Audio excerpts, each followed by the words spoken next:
Now don't get me wrong, I love steak, but what I do not love are these prices. $15 per pound? Enter in today's topic of discussion, pork tenderloin. Coming in at just $3 per pound, it's 80% cheaper than most steaks out there. And cooked right, this can be some of the most delicious, tender, and juicy meat you've ever had. Is it the same as steak? Of course not. But it is a cost-effective, lean, healthy alternative that can arguably taste better if prepared the right way. Let me show you how to make it. Ready? For the marinade, we will need 1/4 cup of olive oil. This marinade will be enough for about 1.5 to 2 pounds of pork tenderloin. A pinch plus 1/2 teaspoon of salt, 1/8 teaspoon black pepper, 1 teaspoon of Italian seasoning or something like herbes de Provence, 1 tablespoon of minced garlic, 1 brake for some race car driving, 2 teaspoons of Dijon mustard, 1 lemon cut with a child-safe knife. You do it? Okay. The juice of half of a lemon. Bubble. 1 tablespoon of light brown sugar. Whisk everything together until it's combined.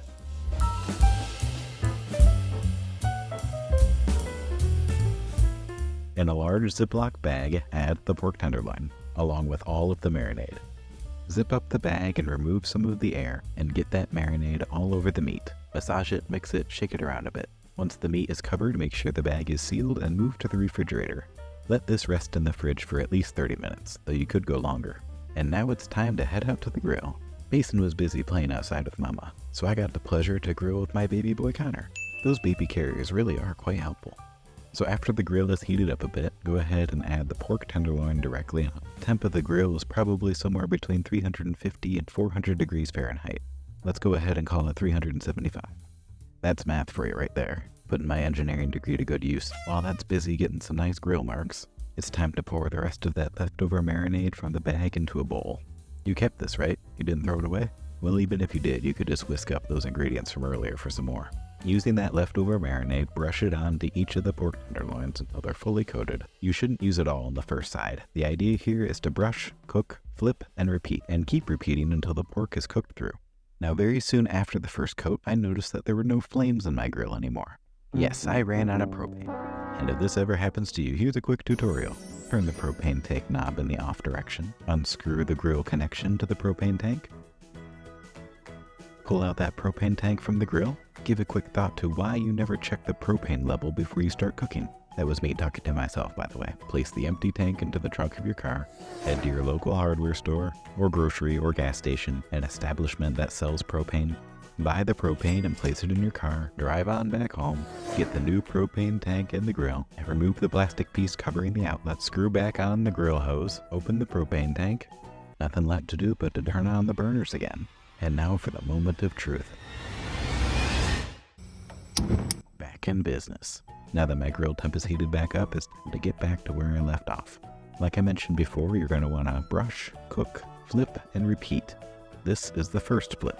These will probably be ready to flip every 5 to 8 minutes or so, assuming your grill did not run out of fuel, that is. There should be enough leftover marinade to do about 2 rounds of the brushing. This leftover marinade is flavor power. Don't forget to use it. Brushing this stuff on will really take this pork tenderloin to the next level. Just keep an eye on these and brush, cook, flip, and repeat until the internal temperature reads around 145 degrees Fahrenheit.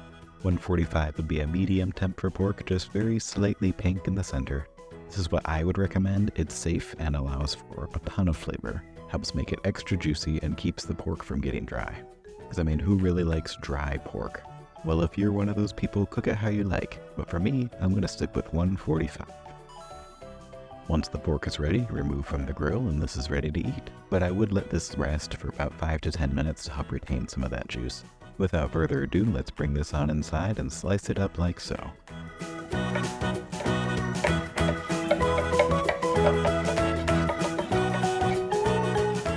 Now we've been making pork tenderloin in this house for some time, and I have to be honest, this particular recipe is the juiciest pork tenderloin I have ever made. And this pork is so tender, it just pulls apart like nothing.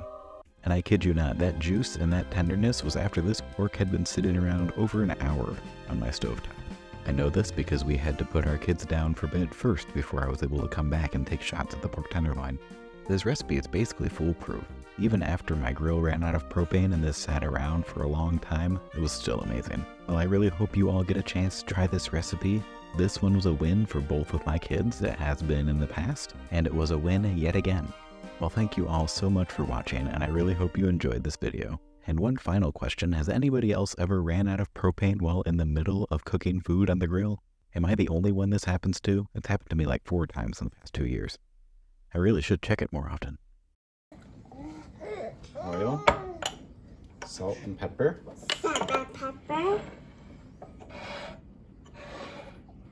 Salt and pepper. Do you say lemon? Lemon.